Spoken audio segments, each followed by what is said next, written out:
Captain Jake Morrison stood on the bridge of the Terra Nova, watching the massive space station grow larger through the viewing window. After 3 years of travel, they had finally reached their destination. The Galactic Council headquarters was the biggest thing he had ever seen. It was like a metal city floating in space, with lights that sparkled like stars. "Sir, we're getting a signal from the station," said Lieutenant Amy Parker, who was working at the communications desk. "They want us to dock at Bay 7. Jake nodded and turned to his pilot. "Take us in, Danny. Nice and slow. Let's not make any sudden moves." The Terra Nova was Earth's first faster-than-light ship. It had taken humanity over 200 years to build it, after they figured out how to bend space. Now, in the year 2157, they were about to meet aliens for the first time. Ambassador Lisa Carter walked onto the bridge. She was a smart woman with gray hair who had spent her whole life preparing for this moment. She carried a metal case that held everything humanity wanted to share with the galaxy. "Are you ready for this, Captain?" she asked. Jake smiled. "As ready as anyone can be for meeting aliens, I suppose." The ship docked with a soft bump. Through the windows, they could see strange creatures moving around the docking bay. Some looked like giant birds with 4 arms. Others seemed to be made of crystal and light. Jake had seen pictures, but seeing them in person was different. Airlock opened with a hiss. A tall, thin alien with blue skin and 6 eyes walked in. He wore a fancy robe covered in symbols that seemed to move on their own. "Welcome, humans," the alien said in perfect English. "I am Diplomat Kextall. The High Council is eager to meet you." They walked through corridors that were so tall Jake felt tiny. The walls were covered in pictures and writing from different worlds. Some showed battles between starships. Others showed peaceful cities under strange suns. The council chamber was huge. 12 different types of aliens sat around a curved table. Each one looked completely different from the others. Jake tried not to stare, but it was hard not to be amazed. High Counselor Vextar stood up. He was tall and thin with skin that looked like it was made of metal. His voice was deep and seemed to come from everywhere at once. "We welcome Earth to our gathering," he said. "We have watched your world for some time. You have achieved faster-than-light travel, which is no small thing. Tell us about your people." Ambassador Carter stepped forward. She opened her case and took out a small device. Pictures appeared in the air above it, showing Earth and its people. "We are humans," she said. "We come from a blue world we call Earth. We have built great cities and discovered many things about the universe. We create art and music. We explore and learn. We want to be friends with all peaceful beings." The pictures showed Earth's best moments. Children playing in parks, scientists working in labs, artists painting beautiful pictures, musicians playing songs that made people happy. But then Counselor Irelena, who looked like a giant flower with many eyes, spoke up. "What about your wars? We have seen your history. You fight each other often." The mood in the room changed. Carter tried to explain. "Yes, we have had conflicts, but we have learned from them. We are trying to build a better world. That is why we came here, to learn from you and grow." Another counselor, who looked like he was made of living rock, spoke in a voice like thunder. "You have weapons that can destroy entire cities. You have killed millions of your own kind. How can we trust such creatures?" Jake felt his heart sink. This was not going the way they had hoped. High Counselor Vextar raised his hand for silence. "We have studied your species for many years. You are clever, yes, but you are also violent. In all our time, we have never seen a species that makes war as you do." Carter stepped forward again. "Please, honored counselors, we are not perfect, but we are trying to be better. Give us a chance to prove ourselves." The counselors began to talk among themselves in languages that sounded like music, or wind, or water. Jake could not understand the words, but he could tell they were arguing. Finally, Vextar spoke again. "We have made our decision. Humanity is too dangerous to join our galactic community. You will return to your world and stay there." "What do you mean?" Carter asked. "We are banishing Earth from galactic civilization. You will not be allowed to travel beyond your solar system. Any human ship that tries to leave will be destroyed." Jake felt like someone had punched him in the stomach. "You can't do this. We came here in peace." "Peace," said Vextar. "You speak of peace, but your history speaks of war. We cannot risk the safety of trillions of beings for the sake of one violent species." The crystal being stood up. "We will build barriers around your system, energy walls that your ships cannot cross. You will have 50 light years of space. That should be enough for your people." Carter's voice shook as she spoke. "Please reconsider. We have so much to offer. We can help you. We can learn from you." "The decision is final," Vextar said. "You have 1 week to leave Council space. After that, any human vessel will be fired upon." The journey back to Earth was the longest 3 years of Jake's life.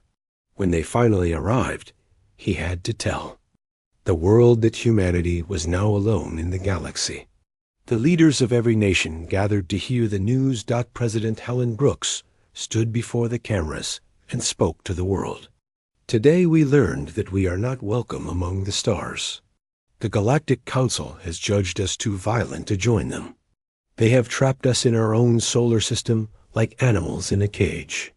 She paused and looked directly into the camera. "But they are wrong about us. We will prove them wrong. We will show them what humanity can really do when we work together. This is not the end of our story. It is just the beginning." Around the world, people watched and listened. Some cried. Some got angry. But most felt something they had never felt before.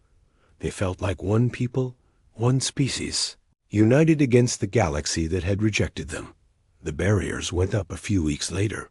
Huge walls of energy that surrounded Earth's territory, like a prison.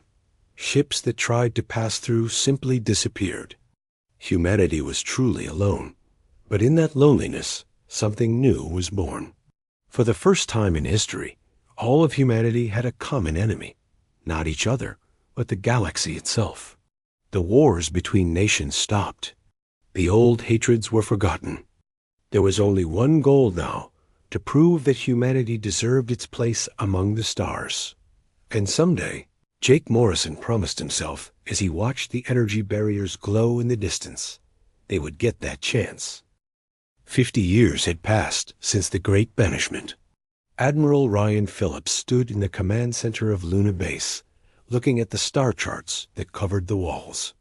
He was older now, with gray hair and lines on his face, but his eyes were still sharp. He had been Captain Jake Morrison's second-in-command on that first trip to the Galactic Council. Now he was the leader of Earth's United Space Command. The world had changed more in 50 years than in the previous 500. The energy barriers that trapped humanity had become the greatest blessing in disguise. With nowhere to run and no one to fight but themselves, humans had finally learned to work together. Dr. Amanda Cross walked into the command center carrying a tablet full of data. She was the smartest person Ryan had ever met. Her wild red hair and excited eyes made her look younger than her 40 years. "Ryan, you need to see this," she said, showing him the tablet. "The new quantum drive tests are beyond anything we hoped for." Ryan looked at the numbers and whistled softly. "This is 3 times faster than our best ships." "That's not even the best part," Amanda said with a grin. "Dr. Kevin Shaw thinks we can make it 10 times faster. And Dr. Nina Bello says we can power it with antimatter that costs almost nothing to make." The science labs on Mars had become the center of human innovation. Cut off from alien technology, Humans had been forced to create their own solutions. What they built was better than anything the galaxy had ever seen. In the 50 years since the Banishment, humanity had built space stations around every planet in the solar system. The asteroid belt was now filled with mining ships that could copy themselves and work forever. The moon had become a giant factory. Even tiny Pluto had become home to research stations that studied the energy barriers. But the biggest change was not in space. It was on Earth itself. Chancellor Peter Stone sat in his office in New Geneva, reading reports from around the world. The old United Nations had become the world government, and Peter was its first elected leader. There were no more countries fighting each other. No more wars over oil or land or religion. Humanity had one government, one military, one goal. "Sir," said his assistant, Captain Jenny Walsh, "General Susan Wade is here to see you." General Wade walked in wearing the dark blue uniform of the Space Defense Force. She was a tall woman with steel-gray hair and eyes that missed nothing. She had been working on secret projects for 10 years, and only Peter knew what she was really doing. "How is Project Prometheus going?" Peter asked. Susan smiled. "Better than we dreamed. The volunteers are amazing. They're faster, stronger, and smarter than normal humans. They can think at computer speed, and their bodies can survive things that would kill anyone else." Deep in the asteroid belt, hidden from all eyes, was a secret base that few people knew existed. Inside, men and women who had volunteered to be changed were training for a war that might never come. Their bodies had been improved with tiny machines. Their minds had been connected to computers. They were still human, but they were also something more.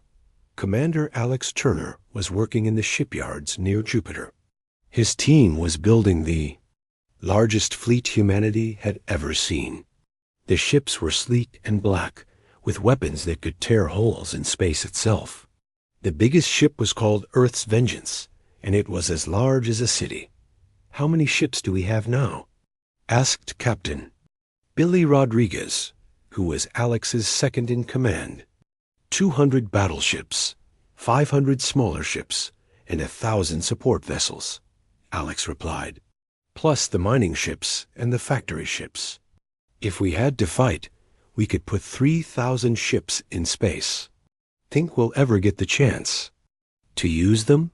Alex looked out at the energy barriers that surrounded their solar system. "I don't know. But if we do, the galaxy is going to be very surprised." The barriers had been studied for 50 years. Earth's scientists worked day and night to understand them. They learned that the barriers were not just walls. They were also windows. Humans could see out, but they could also listen. Dr. Cross had built listening stations all around the solar system. These stations could hear radio signals from thousands of light years away. Humanity knew everything that was happening in the galaxy, even though they could not leave their prison. "The news is not good," Dr. Cross told Admiral Phillips during their weekly meeting. "The Galactic Council is having more problems every year. There are pirates attacking trade ships. Some of the council members are fighting each other. And there are strange signals coming from outside the galaxy."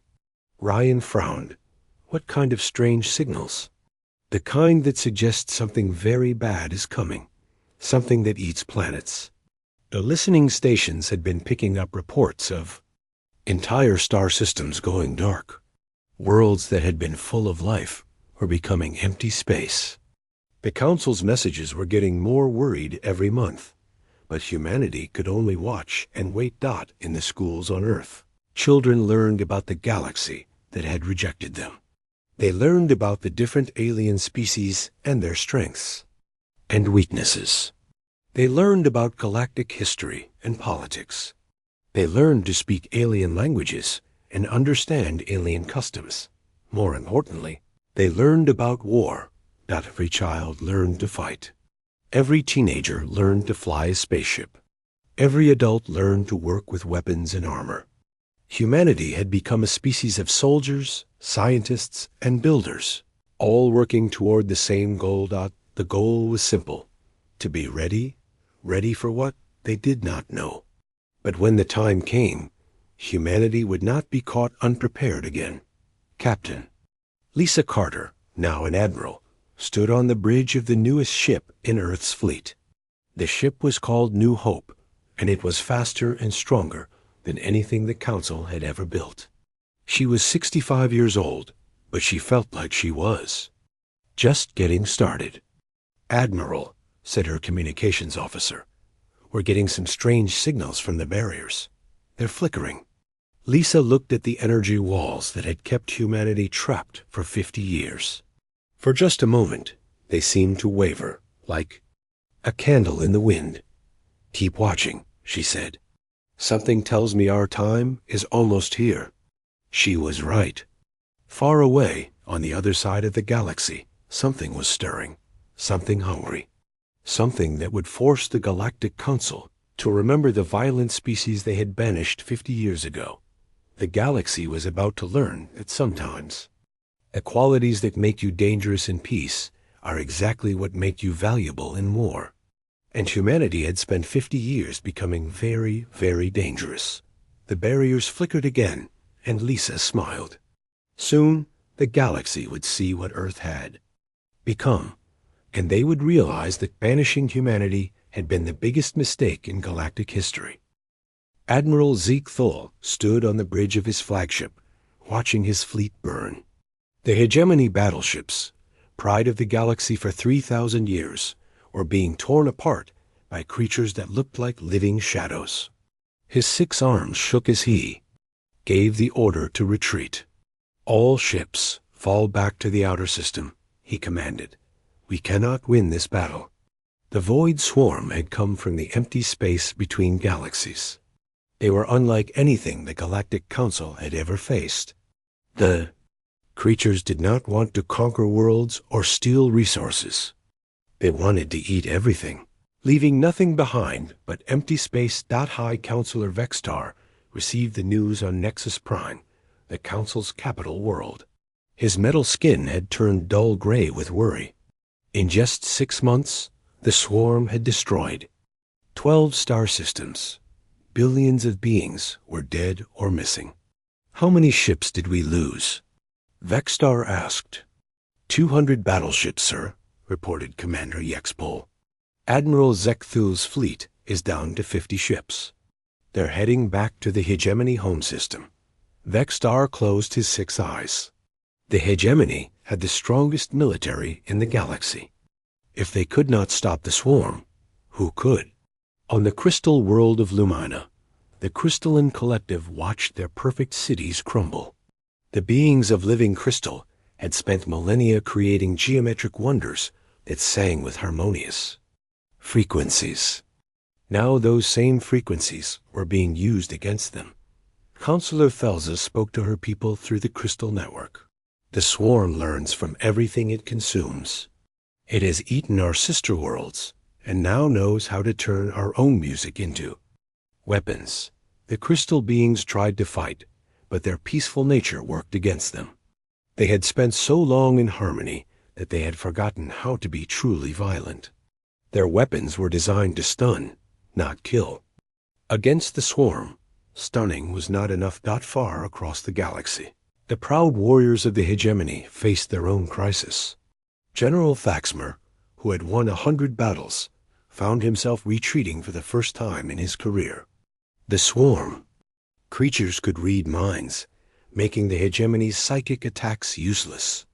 "They know what we're going to do before we do it," Faxmer told his officers. "Every time we plan an attack, they're already ready for us." The swarm was not just one species. It was thousands of different creatures working together like parts of a giant machine. Some were the size of starships, with teeth that could bite through metal. Others were tiny, like insects, but they moved in clouds that could cover entire planets. Admiral Corvain of the Aquatic Federation tried a different approach. His people lived in the deep oceans of water worlds, and they were used. to fighting in 3 dimensions.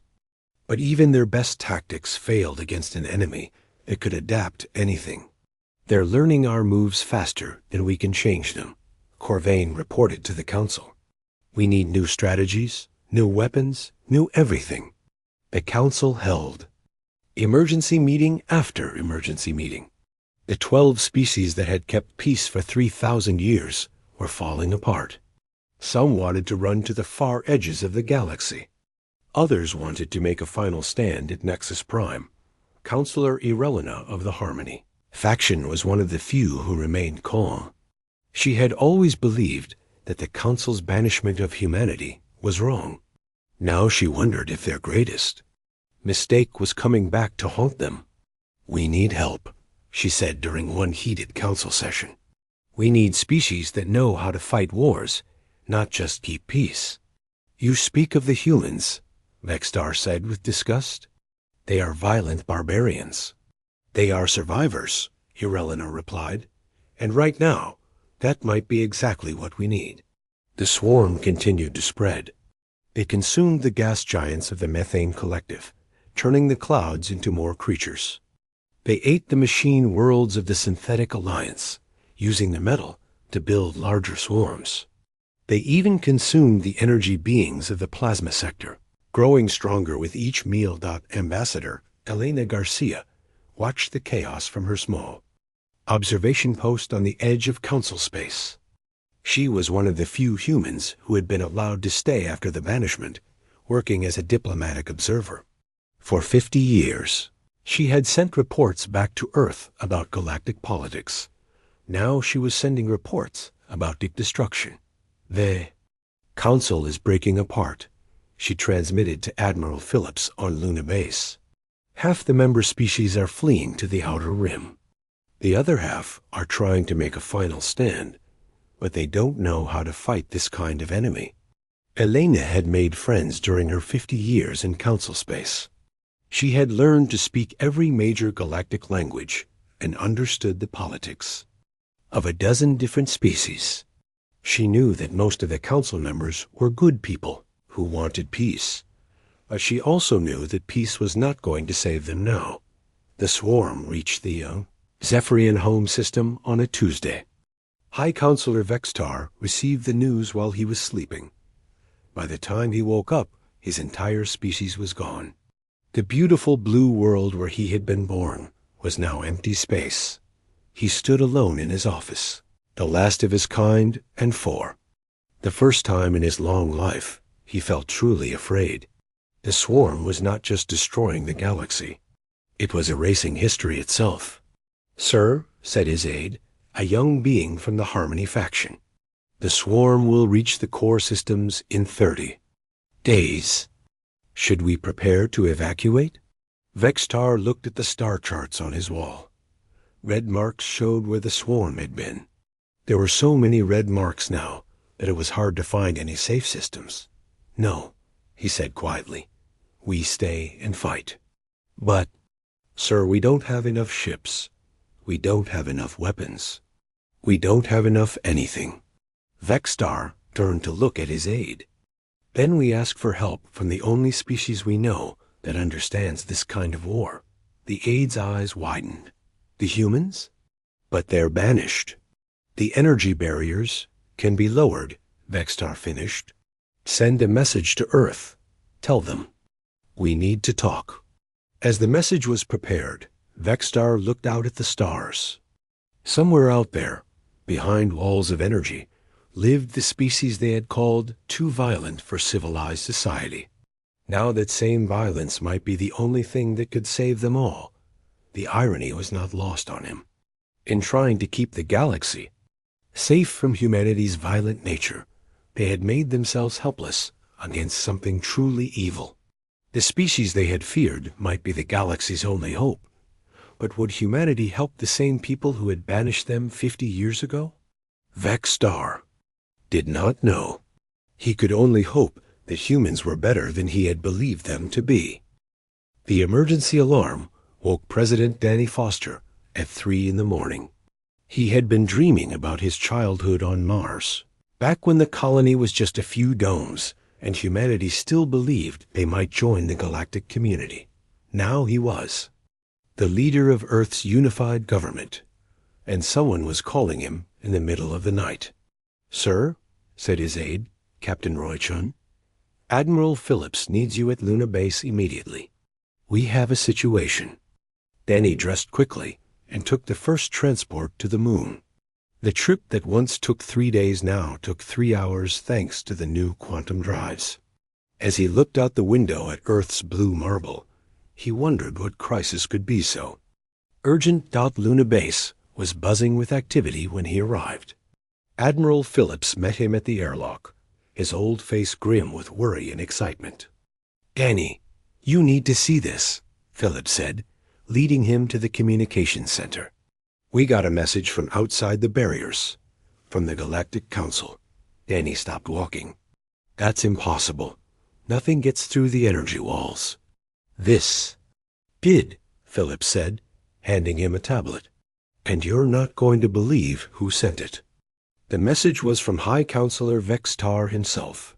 The same alien who had banished humanity 50 years ago was now asking for help. Danny read the message twice, then looked at Phillips.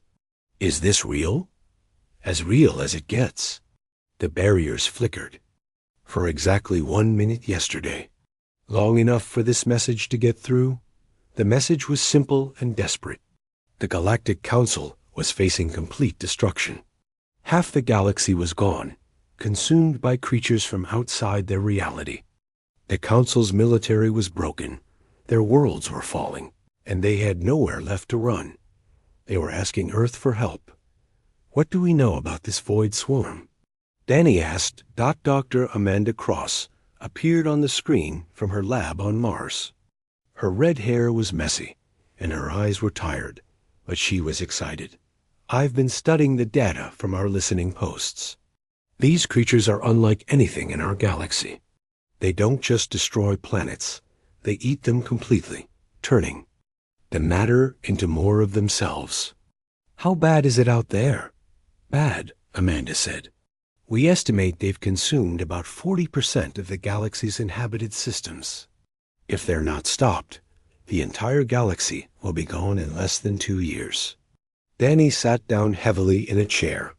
For 50 years, humanity had been preparing for the day they would return to the galaxy. But they had imagined it would be on their terms, as conquerors or heroes. They had never imagined the galaxy would be dying when they returned. "Sir," said Captain Chun, "there's more. A ship is approaching the barriers. It's badly damaged, but it's broadcasting human diplomatic codes." The ship was barely holding together. It had been a Council scout vessel, but now it was full of holes and leaking atmosphere. The pilot managed to dock with the barrier station just before the ship fell apart completely. The woman who stepped out was young, maybe 25, with purple skin and silver hair. She wore a damaged Council uniform and carried a bag of data crystals. "I'm Kira Voss," she said to the station commander. "I'm here to speak for the Council. My mother was Counselor Voss of the Harmony faction. She was one of the few who voted against your banishment." Admiral Phillips and President Foster met with Kira in the secure conference room. She looked tired and scared, but her voice was steady when she spoke. "The Council is desperate," she said. "We've lost so many worlds that we can't even count them all. The swarm is 3 days away from Nexus Prime. If the capital falls, the galaxy falls with it." "And you want our help," Danny said. "We need your help," Kira replied. "The Council has spent 3,000 years keeping peace. We don't know how to fight a war like this, but you do." Phillips leaned forward. "What makes you think we'll help the same people who locked us away like criminals?" Kira's eyes filled with tears. "Because you're better than we are. Because you fight for what's right, not just for what's easy. Because if you don't help us, everyone dies." The data crystals she carried told the whole story. Pictures of dead worlds, recordings of the swarm's attacks, tactical reports from failed battles. The council had tried everything they could think of, but nothing worked. They adapt to everything, Kira explained. Energy weapons, kinetic weapons, psychic attacks, biological warfare. They just absorb it all and become stronger. They learn from every battle and never make the same mistake twice. Danny called an emergency session of the Global Assembly. Representatives from every region of Earth, Mars, and the outer colonies gathered in the Great Hall in New Geneva. Debate was fierce and emotional. Senator Maria Lopez from the South American Federation spoke first. They threw us away like garbage. They said we were too violent to live among civilized people. Now they want us to save them? Let them burn. Senator Carl Watson from the African Union disagreed. This isn't about them. It's about innocent people who are dying. Children, families, entire species being wiped out. We can't just stand by and watch. General Tony Clark, the head of the Space Defense Force, had a different perspective. If we're going to fight, we fight on our terms. No more being treated like second-class citizens. No more barriers. No more banishment. The debate went on for hours. Some representatives wanted revenge for the 50 years of isolation. Others wanted to show mercy to a galaxy in need. A few wanted to stay hidden and let the crisis pass. Finally, President Foster called for order. We have a choice to make. We can let the galaxy burn, or we can prove that humanity is better than they thought we were. Admiral Phillips stood up. I say we help them, but not as beggars or servants. We help them as equals. Full membership in the galactic community, expanded territory, and a formal apology for the banishment. The vote was close, but it passed. Humanity would help the Galactic Council fight the Void Swarm. But first, the Council would have to swallow their pride and admit they were wrong. Kira sent the terms back to Nexus Prime. The response came quickly. High Counselor Vexstar, the last of his species, agreed to everything. Full membership, expanded territory, formal apology, humanity. Could have whatever they wanted if they would just help save the galaxy. The energy barriers began to flicker and fade. For the first time in 50 years, the prison walls that surrounded Earth's solar system were coming down. Humanity was about to return to the galaxy, not as outcasts, but as saviors. Admiral Phillips looked out at the stars and smiled. The galaxy was about to learn what Earth had become during their 50 years of isolation. And he had a feeling they were going to be very surprised. The Void Swarm covered Nexus Prime's sky like a black cloud that blocked out the stars. Counselor Irelena stood on the command tower watching the Council's last ships fight, desperately against creatures that seemed to eat light itself. Her people were dying, and there was nothing she could do to stop it. Then the space behind the swarm began to glow. Admiral Ryan Phillips stepped onto the bridge of Earth's vengeance as the massive ship emerged from quantum space. Around him, 200 human warships appeared like ghosts becoming real. The sight was so beautiful that even the swarm creatures seemed to pause. All ships, this is Admiral Phillips, he said into his communicator. Today we return to the galaxy not as outcasts, but as its defenders. Show them what humanity has learned in 50 years of isolation. Captain Lisa Carter, now 65, but still sharp as a laser, commanded the assault wing from her ship New Hope. She looked at the swarm creatures through her viewing screen and felt no fear, only purpose. All fighters, launch, she ordered. Let's clear these monsters away from the civilian areas. The human ships moved like nothing the galaxy had ever seen. They flew in perfect formations, striking fast and disappearing before the swarm could respond. Their weapons tore holes in space itself, and their shields turned the swarm's attacks into harmless light. But the real surprise came when General Susan Wade's special soldiers went into action. The enhanced humans wore armor, that made them look like metal angels. They could fly through space without ships and think faster than computers. Colonel Andy Brooks, President Foster's nephew, led the first boarding attack on a swarm hive ship. His team of 20 enhanced soldiers moved through the alien vessel like deadly dancers, destroying everything in their path. "These creatures are tough," Andy reported over the radio, "but they've never fought anything like us before." The swarm had consumed dozens of different species and learned from all of them. They knew how to fight crystal beings and psychic warriors and energy creatures. But they had never fought humans, and humans fought differently than anyone else in the galaxy. Commander Alex, Turner's squadron, used gravity weapons to crush swarm formations. Captain Billy Rodriguez led his fighters in attacks that made no sense to the alien minds, but worked perfectly. The humans fought dirty, used tricks, and broke every rule of civilized warfare. And it was working. High Counselor Vexstar watched from the command center on Nexus Prime as the human fleet tore through the swarm like a knife through paper.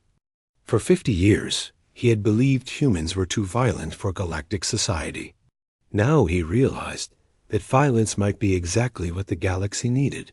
"Sir," said Captain Jenny Walsh, who was coordinating with the human forces, "Admiral Phillips wants to speak with you." Phillips appeared on the main screen. His old face was calm, but his eyes burned with determination. "Counselor Vexstar, we're going to save your world. But we need to know where the swarm's main command ship is." "We don't know," Vexstar admitted. "They coordinate through some kind of hive mind, but we've never been able to find the source." Dr. Amanda Cross, working from her lab ship in the battle zone, had been studying the swarm's communication patterns. "I think I've found it," she announced. "There's a massive bioship hiding behind Nexus Prime's moon. It's been directing the entire attack." The command ship was the size of a small planet, covered in spines and tentacles that writhed like they were alive. It had been invisible to the Council's sensors, but human technology could see through its camouflage. "That's our target," Phillips said. "All ships, prepare for the final assault."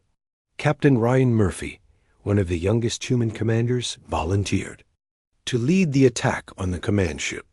His ship, called Earth's Promise, was fast and heavily armed. As he approached the massive creature, he spoke to the entire combined fleet.